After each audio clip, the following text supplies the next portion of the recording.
Now we go to the latest in the case of missing toddler Caylee Anthony. Investigators in Florida are still searching the area where a child's skull was found last week. We're joined this morning by Beth Karas, correspondent for In Session, who is down there in Florida. Good morning, Beth. Good morning, Maggie. We know that a judge where you are has shot down a request by the mother's attorneys to be present at the autopsy. The fact that they want to be at the autopsy, does that tell you that even they believe these are Caylee's remains? Well, yes, indeed. In fact, one of the lawyers for Caylee Anthony said that there was a tentative identification that it is little Caylee, based upon representations made by the Sheriff's Department. They said the anthropological measurements, meaning the size of the skull, consistent with the age of Caylee when she went missing, and the color of the hair. So there's obviously hair also attached or somewhere in the bag, consistent with the color of Caylee Anthony's.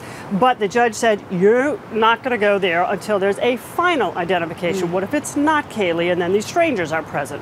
Okay, if it is proven to be her, what will investigators look for to find a link between those remains and the person who killed the victim?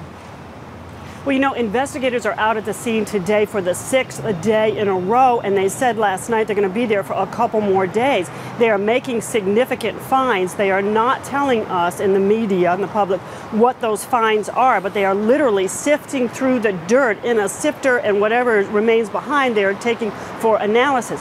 They are looking for any evidence to show, number one, who this little girl is in the bag, although that also is being determined at an FBI lab right now where DNA tests are being done on some of the skeletal remains, but also when did she get there, why is she there, who put her there, and how long has she been there? So, I mean, they believe obviously it's a homicide, but they still need to link it to the mother if they believe that this is Caylee. Beth, last question. Do you think that we could have a problem with credibility with this mother? We know that her babysitter story didn't check out, and now police are telling us that she once told them that she worked at Universal Studios, went as far as taking them there, walked in the park, and then said, okay, I'm lying, I really didn't work here.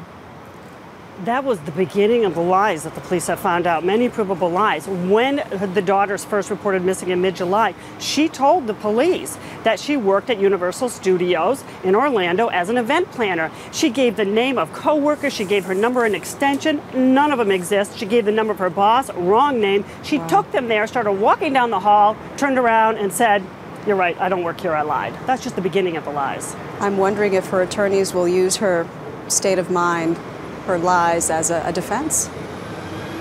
Well, you know, that's a good question. A lot of people wonder if there will be some type of psychological defense. She certainly is of sound mind, so that an insanity defense is not available to them. Will they try to mitigate? This is assuming the case goes forward, and it will go forward with or without a body.